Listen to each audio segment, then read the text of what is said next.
Sekolah SMA Negeri 6 Medan. Jangan lupa untuk ditonton dan saksikan sampai selesai. See you! Selamat siang, Bu. Selamat siang. Kami dari mahasiswa Universitas Negeri Medan, semester 2, jurusan Kimia, Prodi Pendidikan Kimia.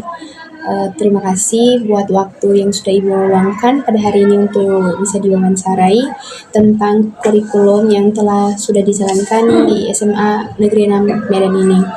Nah, ada beberapa pertanyaan yang ingin kami tanyakan kepada Ibu.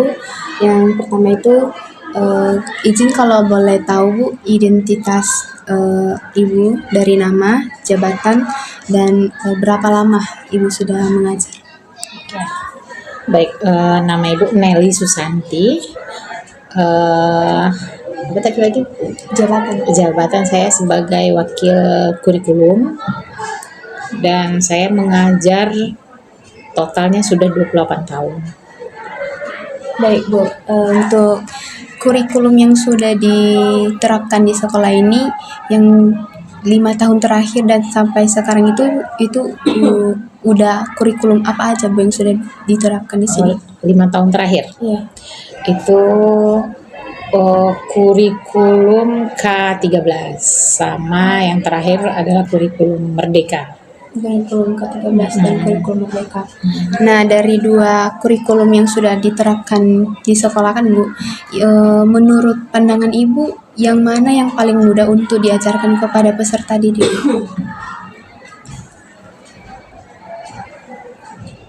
Yang paling mudah? Iya. Sama aja sebetulnya. Kenapa? Bedanya, kalau kurikulum K13 itu kita materinya komplit. Yang harus kita jelaskan ke siswa itu komplit. Yang mata pelajaran Ibu yang fisika itu justru banyak pelajaran yang dihilangkan.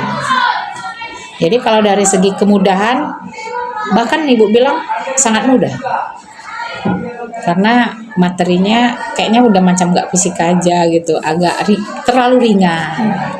Terus kalau dari segi pendalaman materi, dengan materi yang sedikit dan ringan, itu bisa pendalamannya lebih dalam. Kalau dulu kan dipaksa dengan materi yang banyak dalam waktu yang singkat. Jadi ngajarnya pun ujung-ujungnya agak ngebut gitulah. Itu sih. Kalau yang sekarang ini bisa lebih mendalam. Dari dua kurikulum ini kan, Bu, apakah ada perkembangan bagi peserta didiknya, baik dari sebelum dan kurikulum yang sekarang ini? Dari peserta didiknya, perkembangannya? Iya. Kalau dari perkembangan kita harus lihat dari objek yang sama. Ini siswanya kan beda dari tahun ke tahun. Nah, bagaimana kita menentukan perkembangan? Tapi perkembangannya gimana, biasa aja sih menurut Ibu. Tapi ada peningkatan gitu kan? Atau gimana cara kreativitas siswa itu setelah mengenal kurikulum Merdeka ini kan? Iya, memang siswa dituntut lebih kreatif, kemudian harus lebih melek teknologi. Kalau dari segi teknologinya itu memang terasa. Cuma kalau dari segi gimana ya, kalau dari segi teknologi kadang-kadang diadu otaknya nggak juga sih, karena dia lebih tergantung ke gadget. Kalau seandainya dulu kan nggak dipaksa dengan jadi otak kita pun dipaksa dan diasah terus. Sekarang apa aja tinggal gini. Iya, Google Lens lah, aplikasi Dolin, apa lagi lah namanya ya kan. Jadi anak-anak kurang terasa sih otaknya kalau menurut Ibu, karena efek dari teknologi. Cuma kami mengatasinya, kadang-kadang handphone pun kami kumpulkan di saat materi-materi yang cukup penting. Kalau enggak, ya. Tapi enggak bisa pula meninggalkan. Kadang-kadang kita pakai metode lain ya. Kalau materi udah habis, untuk mengisi waktu dan mengisi otak juga kita kan pakai ya misalnya Wayground atau apalah sejenisnya gitu sih. Baik Bu, untuk pertanyaan terakhir dari menurut atau persepsi Ibu, harapan Ibu dari kurikulum ini jadi seorang pengajar itu apa? Kurikulum Merdeka ini Iya. apa ya yang diharapkan dari kurikulum Merdeka? Ya semoga materinya disesuaikan lagi lah agar agak disesuaikan dengan kebutuhan siswa. Bisa di ruangan OSIS itu. Karena materinya terlalu ringan. Baik Bu, terima kasih ya Bu. Oh iya orangnya dua ya. Selamat siang Pak, Bu. Kami dari mahasiswa Universitas Negeri Medan, semester 2, jurusan Kimia, program studi pendidikan kimia. Hari ini kami akan mau melakukan wawancara tentang kurikulum yang sudah diterapkan dan saat ini yang dilaksanakan di Sekolah SMA Negeri 6 Medan. Nah, adapun pertanyaan yang ingin kami tanyakan nanti kepada Bapak Ibu, yang pertama itu izin kalau boleh tahu Bu, identitas berupa nama, jabatan, dan sudah berapa lama jadi seorang pengajar? Dari Jihan dulu. Izin perkenalkan, nama saya Jihan Septiani, saya guru bahasa Indonesia. Untuk mengajar di sini, saya sebenarnya sudah hampir 2 tahun di sini. dari Bapak? Ya, saya Bahtiar Tarigan. Saya mengampu mata pelajaran di matematika. Mengajar sejak 1990. Ya, sudah berapa tahun? 36 ya. Oke, baik, terima kasih Pak. Di sini kami mau menanyakan kurikulum yang sudah pernah diterapkan 5 tahun terakhir dan kurikulum yang sekarang diterapkan ini Pak. Coba diulang pertanyaannya. Kurikulum 5 tahun terakhir sebelumnya, ya. sama kurikulum yang sedang berjalan pada saat ini, yang sekarang ini. Apanya yang Iya, kurikulum yang sudah. Kurikulum 2013, iya, Merdeka. dan kurikulum Merdeka yang terakhir ada di kembangkan dengan learning itu, iya. Pelajaran mendalam. Nah, dari 2 kurikulum ini kan Pak, mana yang paling mudah untuk diajarkan kepada peserta didik? Dari Bapak.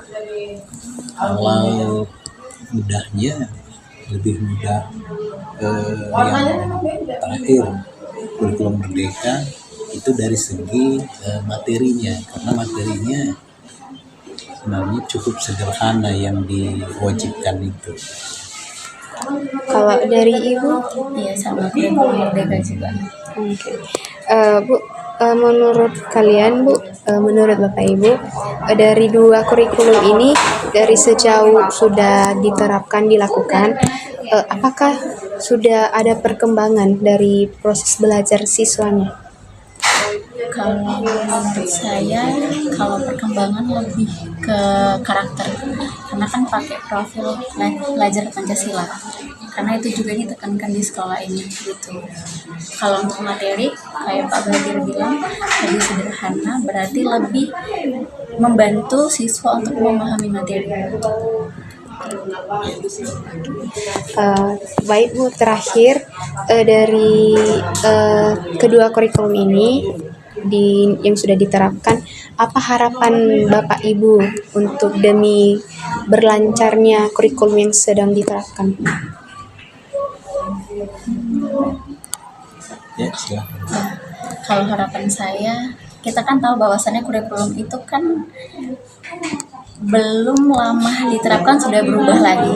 Jadi kalau saya tuh sebagai guru berharap jangan dulu diubah kurikulumnya, tapi kita lihat dulu progresnya. Kita berjalan dulu sampai 10 tahun, 15 tahun ke depan apakah ada perkembangan. Tapi kalau misalnya seperti ini berganti-berganti, kita juga yang kewalahan, guru kewalahan karena beradaptasi, siswa juga kewalahan karena tidak sesuai dengan apa yang udah diterapkan di awal gitu. Kebingungan yang muncul gitu karena seringnya Perubahan. Berarti sama. Oke Pak, demikian itu aja sih. Terima kasih Pak. Nah, sekarang kami telah selesai melakukan mini riset di sekolah SMA Negeri 6. Sekarang kita lanjut di sekolah kedua yaitu SMA Swasta Masehi Brastagi. Jangan lupa ditonton ya kawan-kawan.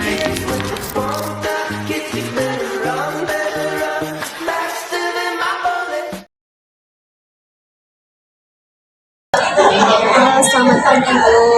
Ya, selamat pagi. Perkenalkan, kami mahasiswa dari Universitas Negeri Medan jurusan Kimia Kimia sama Hukum.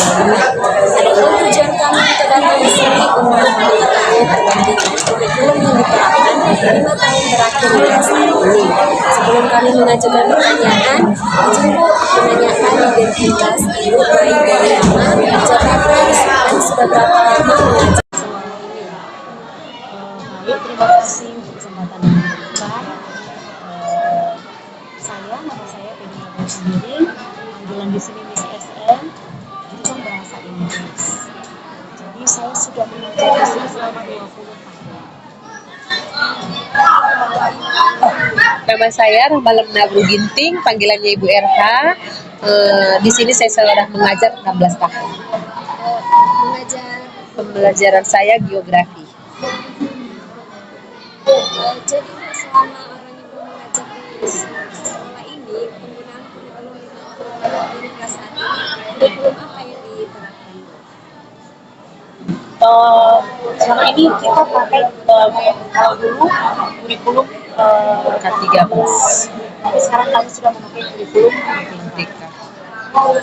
Dari kurikulum tersebut, menurut Ibu, apakah kurikulum mana yang lebih efektif diterapkan? Kalau menurut saya, kurikulum Merdeka yang dipakai juga sekarang ini menyenangkan. Karena guru itu sekarang kan sebagai teacher center, tapi sekarang kan sudah student center. Artinya sebagai guru kita harus memahami apa yang dimiliki oleh peserta didik. Saya sebagai guru bahasa Inggris, pertama akan melihat siswa ini skillnya itu di mana, bidang yang dia sukai itu di mana. Dan ketika belajar bahasa Inggris sudah pasti ada grammar atau tata bahasa, tetapi di dalam kurikulum Merdeka ini bukan menghafal. Kalau dulu kan yang tradisional itu kan menghafal dan lain sebagainya. Sekarang bagaimana penerapan grammar ini dalam kehidupan? Jadi selain mereka memahami tata bahasa, mereka mampu menggunakan bahasa Inggris itu dalam kehidupan sehari-hari. Nah, jadi nanti dalam dunia kerja bahasa Inggrisnya tidak hanya secara tulisan, tapi mereka juga mampu secara lisan. Nah, itu yang dibutuhkan di dalam dunia kerja. Karena sebagus apapun usaha mereka, tapi dalam dunia kerja tidak mampu berbahasa Inggris, ini menjadi kendala besar. Jadi bagaimana membuat bahasa Inggris ini menyenangkan, siswanya juga tertarik belajar bahasa Inggris, bukan ketika belajar bahasa Inggris itu suatu hal yang melelahkan belajar dengan rumus-rumus, tapi itu menjadi joyful learning kalau dalam kurikulum Merdeka. Menurut Ibu, Ya, sama ya seperti Miss, bahwasannya di kurikulum K13 itu dimana dulu kan siswa itu padat, materinya itu padat, jadi siswa itu mengejar target yang dikerjakannya. Tapi di kurikulum Merdeka ini siswanya itu lebih joyful ya, lebih senang.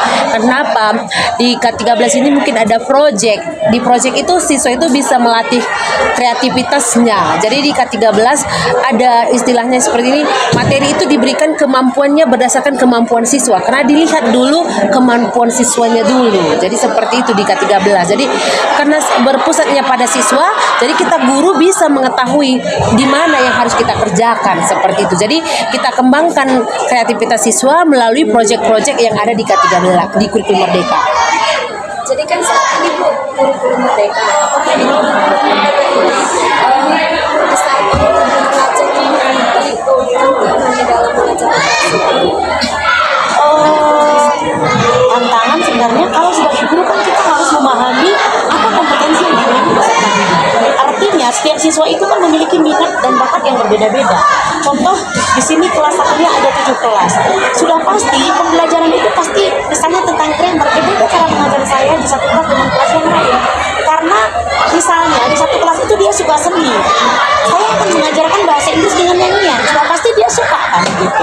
Misalnya di kelas yang lain lagi dia sukanya olahraga, boleh saya kaitkan pembelajaran bahasa Inggris dengan olahraga. Jadi pembelajaran itu yang menyenangkan bagi siswa, dan dia juga paham tentang misalnya sejarah sepak bola itu dari mana gitu. Jadi wah, ternyata kalau belajar bahasa Inggris itu tidak hanya belajar rumus aja ya gitu.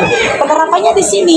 Nah, ketika ada pertandingan event internasional yang dipakai kan bukan bahasa Arab atau bukan bahasa Indonesia, tapi semuanya sudah harus memakai bahasa Inggris. Nah, begitulah pentingnya bahasa Inggris itu untuk mereka ketahui gitu. Meskipun dia suka olahraga, pentingnya itu bahasa Inggris. Kalau di dalam seni juga. Jadi bahasa Inggris sebagai bahasa internasional yang dipakai di seluruh dunia. Jadi menurut Ibu gimana? Sama ya, kita tantangannya itu ya sudah pasti kita harus tahu dulu minat dan bakat siswa kita, di mana bakat dan minatnya siswanya. Jadi dari situlah kita akan menciptakan pembelajaran di kelas. Jadi yang kedua mungkin sekarang boleh kita ketahui tantangan di kurikulum Merdeka ini semuanya serba AI ya. Jadi literasi yang kurang mungkin dari peserta didik yang sekarang menjadi tantangan besar. Karena dengan adanya AI seharusnya itu kan lebih gampang, tapi dengan adanya AI kira-kiranya itu siswa itu sekarang lebih cepat mengerjakan tugas, tapi pemahamannya mungkin yang lebih kurang seperti itu. Jadi Bu, apakah penerapan kurikulum yang 13 dan kurikulum kita sekarang ini membawa perubahan yang positif atau ada juga terdapat perubahan yang negatif? Kalau perubahan itu tergantung kita mau bawa arah kemana. Dalam hidup ini kan kita memiliki fixed mindset dan growth mindset. Kalau kita terus mengatakan ada kurikulum baru, ini harus yang ini memiliki kelemahan. Nah, apa yang misalnya hal positif yang baru yang bisa kita kembangkan? Nah, kalau sekarang kita katakan pembelajaran tanpa AI atau tanpa teknologi tidak bisa, tapi bagaimana kita bisa menyelaraskan antara pembelajaran yang terdahulu juga memiliki banyak hal yang positif, jika dipadukan lagi dengan teknologi kan akan semakin sempurna begitu. Jadi sekarang ini juga pembelajaran tanpa teknologi kita akan ketinggalan gitu. Jadi bagaimana kita selaraskan, dan kita kan juga harus mengikuti perkembangan zaman gitu. Jadi kalau dikatakan tantangan, kalau menurut saya ketika kita memiliki pemikiran yang bertumbuh, belajar dan selalu belajar dengan hal yang baru yang membuat kita itu lebih kreatif lagi, itu yang akan membuat kita terus menerima perubahan hal yang positif. Karena kalau kita terus berpikir negatif, fixed mindset, kita tidak kemana-mana gitu, tidak bertumbuh pemikiran kita. Bagaimana kita bisa menciptakan siswa yang kreatif, siswa yang misalnya dia bisa memiliki pola pikir growth mindset, itu dia yang bertumbuh. Ya pasti ada positif negatifnya ya. Kalau di kurikulum Merdeka ini ya mungkin kita ketahui sekarang, apalagi yang sekarang ya, positifnya itu siswanya semakin banyak kreativitas ya. Jadi dunia pendidikan ini dia tidak hanya sekedar belajar, tapi bisa digunakannya di kehidupan sehari-harinya. Contohnya dalam pembelajaran yang ada di sekolah, siswa itu sudah bisa berwirausaha dengan adanya proyek-proyek yang dilakukannya di sekolah. Jadi dari segi ininya mungkin kami dari posisi di sekolah ya, dengan kurikulum Merdeka yang sekarang dengan jam tayangnya yang cukup panjang 7.15 sampai jam 4 ini, mungkin itulah yang membuat sedikit ini ya melelahkan bagi siswa kami. Ya, disitulah paling. Jadi menurut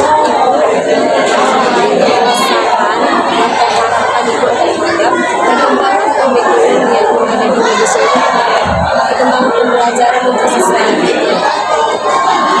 Artinya durasinya kalau boleh seperti yang disampaikan Ibu rekan kerja saya tadi, jangan sampai jam 4. Kenapa? Kan memang dari segi psikologi juga anak ini kan kadang-kadang butuh istirahat juga gitu. Jadi sampai jam 4 terkadang mereka untuk mengembangkan bakat minat mereka, kegiatan ekskul itu sudah sangat terkendala. Jadi sangat menjenuhkan jika guru ini tidak mampu menguasai pembelajaran, itu sangat menjenuhkan dari jam 7.15 sampai jam 4 stay di sekolah. Jadi kadang kan mereka perlu juga mengikuti ekskul paduan suara, ada yang olahraga, ada juga misalnya ekskul yang lain. Jadi ini sangat terkendala bagi mereka untuk mengembangkan bakat dan minatnya. Karena jam pembelajaran itu sudah dimulai dari pagi-pagi sekali, jam 7.15 sudah harus belajar sampai jam 4 sore. Sama Bu, kami juga maunya pendidikannya durasinya itu kami berharap dipikirkan kembali oleh pemerintah, khususnya oleh pendidikan, karena yang kami rasakan di sekolah seperti itu. Jujur saja 2 les terakhir itu siswa tidak ada lagi nih keseriusan, yang ada tertidur. Jadi kan sayang gitu, gurunya sudah siap tapi siswanya tidak siap, itulah. Baik Bu, sekian dari wawancara kami. Terima kasih atas waktu dan tempat yang telah diberikan kepada kami. Terima kasih.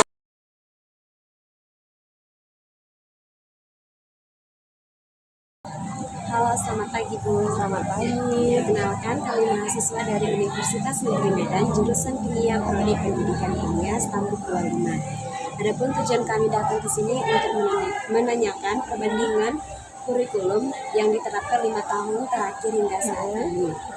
Sebelum kami mengajukan pertanyaan, izinkan kami Bu ingin menanyakan identitas Ibu, dari nama, jabatan di sini, dan berapa lama mengajar di sekolah ini.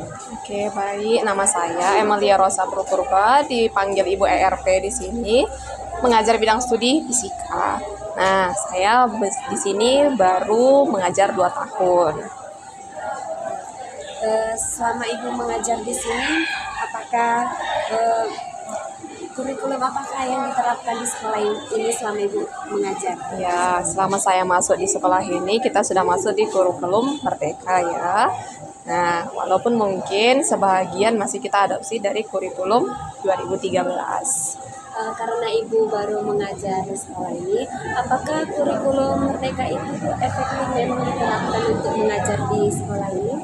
Oke, nah mengenai efektif atau tidaknya boleh kita lihat sendiri, itu pastinya lebih baik ya, pastinya lebih baik kurikulum Merdeka ini. Nah, mengenai efektifnya itu kembali lagi boleh kita kaji. Nah, bagaimana standarnya dan bagaimana kita melakukannya di dalam kelas. Nah, jadi efektif atau tidak efektifnya itu tidak bisa langsung kita katakan tidak efektif atau langsung efektif. Masih banyak yang harus kita kaji kembali. Selama Ibu mengajar di kurikulum Merdeka ini, apakah Ibu memiliki tantangan di dalam mengajar di kelas gitu kepada siswanya? Ya, tentu saja kita punya tantangan ya, namanya merdeka. Berarti kan itu memerdekakan siswa tanpa juga menekan guru. Nah, tantangan terbesarnya adalah bagaimana kita meningkatkan kreativitas siswa kita. Nah, kita bisa mengajarkan kreativitas kepada siswa kita kalau gurunya juga sudah berpikir kreatif. Nah, berarti tantangannya adalah kepada gurunya juga harus lebih belajar lagi, belajar dan belajar. Seperti itu. Apakah Ibu memiliki perspektif, saran atau komentar tentang kurikulum ini agar bisa diterapkan untuk lebih baik ke depannya? Oke, kalau saya sendiri mungkin saran lebih kepada mungkin lebih diperbanyak lagi pelatihan, lebih diperbanyak lagi pendalaman mengenai kurikulum Merdeka ini.